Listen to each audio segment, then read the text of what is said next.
Hello my dear friends and my dear children. Welcome to our e-learning class. This is my English book 5, subject English, unit number 4, and the very first poem from this unit, How Creatures Move. Today we are going to learn a poem, How Creatures Move.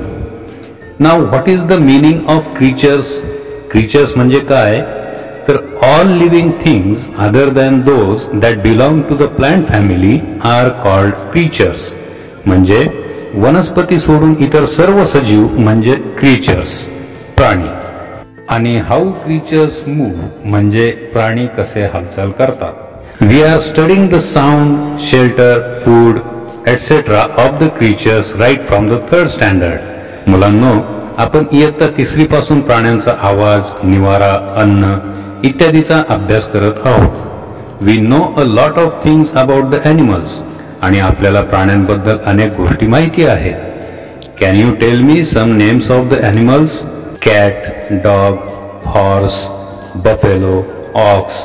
These animals we can find in our surroundings who live with us. They are domestic animals. Lion, tiger, fox, an elephant, monkey, zebra, etc. These animals are wild animals and which we see in jungle. They live on the ground or tree. After that, sparrow, crow, parrot, peacock, eagle. These are birds and they fly in the sky. Now, we can find fish, frog, whale, etc. in water. There are hundreds and thousands of species of animals in the nature. निसर्गामध्ये प्राण्यांच्या शेकडो हजारो प्रजाती आहेत. And as the title indicates, this poem is about the movement of creatures. आणि शीर्षकात दर्शवल्याप्रमाणे ही कविता प्राण्यांच्या हालचालींबाबत आहे. Every creature moves in its particular manner. प्रत्येक प्राणी त्याच्या विशिष्ट पद्धतीने हालचाल करतो. The movement of every creature depends on its body structure, its need and lifestyle. प्रत्येक प्राण्याची हालचाल ही त्याची शरीर रचना, गरज आणि जीवनशैलीवर अवलंबून असते. Now I'll read the whole poem and then explain it stanza by stanza. आता मी ही कविता वाचतो आणि मग प्रत्येक कडव्याचा अर्थ स्पष्ट करून सांगतो. So are you ready then? Let's go for it with Rajdi. Unit number 4, How Creatures Move. The first activity, listen, repeat, learn and recite. ऐका, म्हणा, शिका आणि म्हणून दाखवा. So here we are. The lion walks on padded paws, the squirrel leaps from limb to limb, while flies can crawl straight up a wall and seals can dive and swim. The worm he wiggles all around, the monkey swings by his tail, and birds may hop upon the ground or spread their wings and sail. But boys and girls have much more fun. They leap and dance and walk and run. The name of the poet is not known, so it is written here as author unknown. जेव्हा कविता कोणी लिहिली आहे हे माहिती नसतं त्यावेळी अशा पद्धतीने ऑथर अननोन किंवा एनोनिमस असं लिहिण्याची पद्धत असते. So this is the poem which is related to the movements of the creatures, and today we are going to learn how some of the animals in our surroundings and also in the jungle and living in water, how they move. The lion walks on padded paws, the squirrel leaps from limb to limb.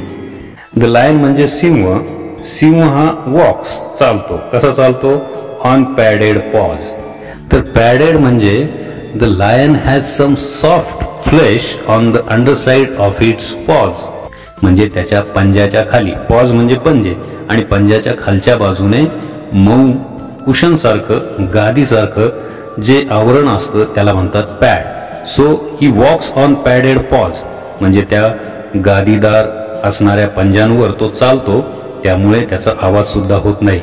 So it helps him in hunting. त्यामुळे त्याला शिकार करताना सुद्धा अशा गोष्टीचा खूप उपयोग होतो. So that one can't notice that it's coming.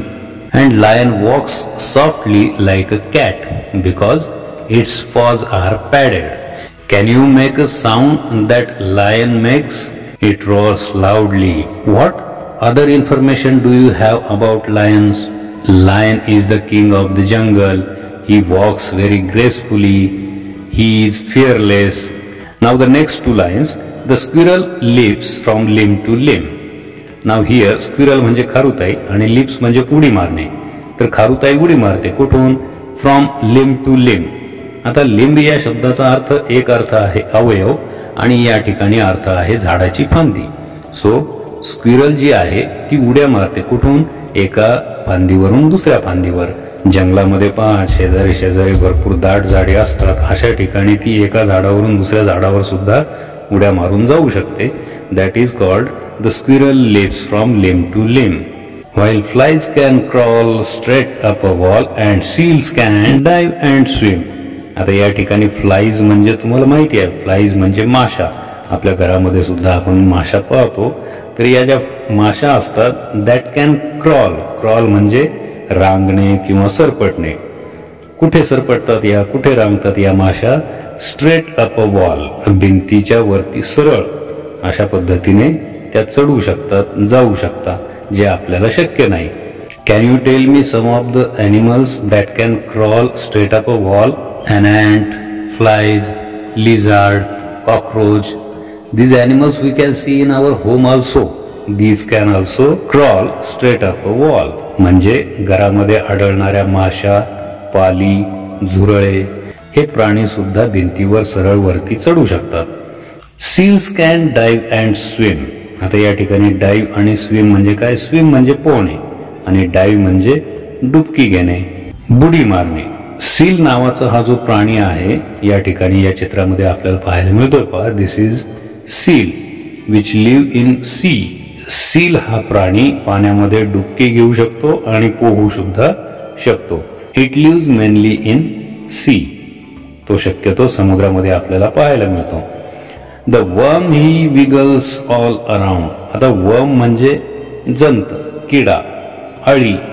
या ठिकाणी दिस इज द वर्म. ना वर्म याची हालचाल कशी असते? It wiggles all around. Wiggle म्हणजे वळवळ करणे. तो इकडे तिकडे वळवळ करतो. Because he is backless, he is spineless. Worm हा जो क्रिएचर आहे तो अपृष्ठवंशीय असल्यामुळे त्याला पाठीचा कणा नसल्यामुळे तो वळवळ करतो. The monkey swings by his tail. आणि आता द मंकी म्हणजे माकड, स्विंग्स म्हणजे झोके घेतो, हेलकावे खातो. कसा? By his tail. त्याच्या शेपटीच्या मदतीने तो झाडावरती एखाद्या फांदीला शेपटी अडकवून तो खाली डोकं वर पाय करून तो झोके घेऊ शकतो, हेलकावे खाऊ शकतो. And we love watching monkeys isn't it.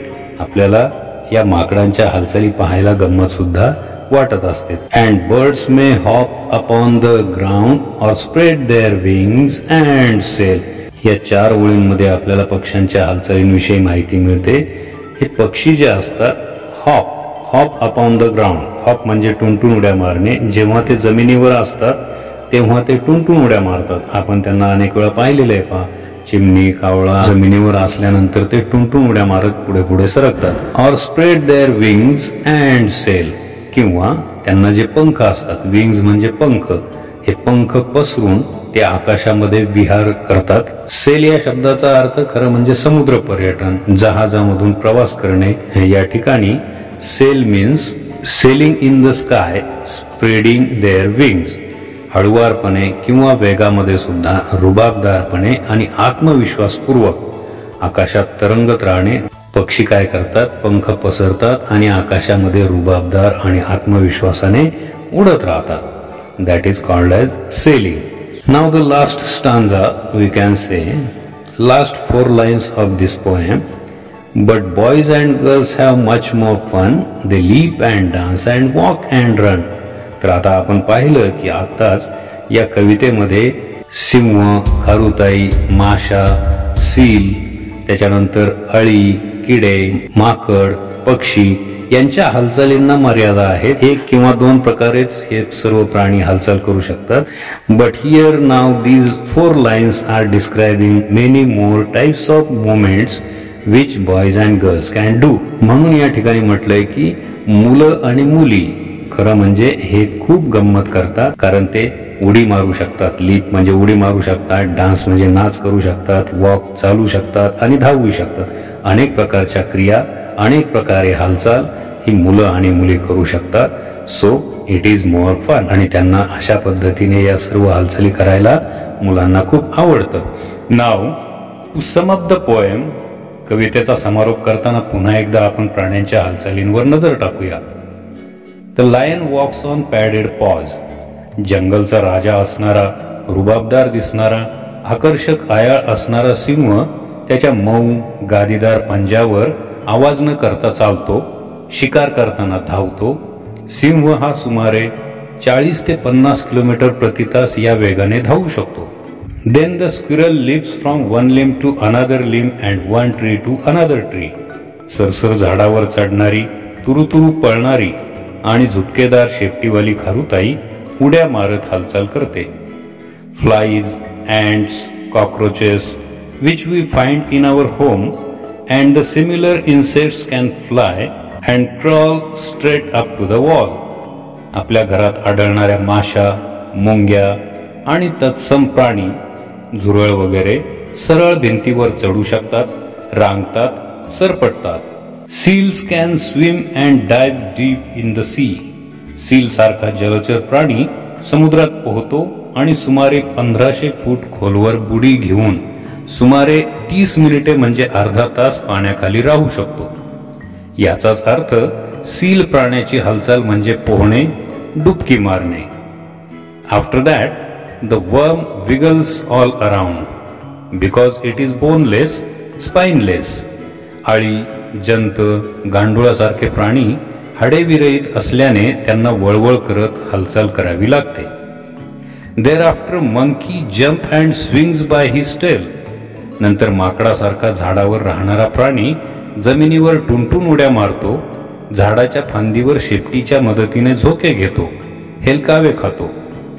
पुढचे पाय आखूड आणि मागचे पाय लांब असल्याने माकड, खारुताई, ससा, बेडूक, कांगारू या प्राण्यांना टुनटुन उड्या मारत हालचाल करावी लागते. Then birds are there who hop upon the ground and sail gracefully, confidently in the sky by spreading their wings. त्यानंतर दोन पायांचे पक्षी जसे की कावळा, चिमणी, पोपट, कबूतर, गरुड इत्यादी जमिनीवर उड्या मारत चालतात, तर आकाशात पंख पसरून रुबाबात शांतपणे आणि विश्वासाने विहरत असतात. And as mentioned in the poem, at last the boys and girls can do multiple movements. आणि कवितेत उल्लेख केल्याप्रमाणे शेवटी मुले आणि मुली म्हणजेच मनुष्य प्राणी हा अनेक प्रकारे हालचाल करू शकतो. उड्या मारणे, नाचणे, चालणे, धावणे, पोहणे अशा अनेक प्रकारे हालचाली करून मनुष्य प्राणी आनंद लुटतो. So children, what do you think? Whose movement is more interesting according to you? Write to me in the comment box. तर मुलांनो, तुमच्या मते कोणाची हालचाल आकर्षक आहे ते मला कमेंट बॉक्स मध्ये लिहून जरूर पाठवा. This way we have completed this poem, how creatures move. सो I hope you have understood the meaning of each line from this poem, and you must have learned how the creatures move from one place to another. In the next session, we will go through the activities given under this poem. Till then, keep listening, speaking, reading and writing. Stay home, stay safe, take care. Thank you. Bye bye.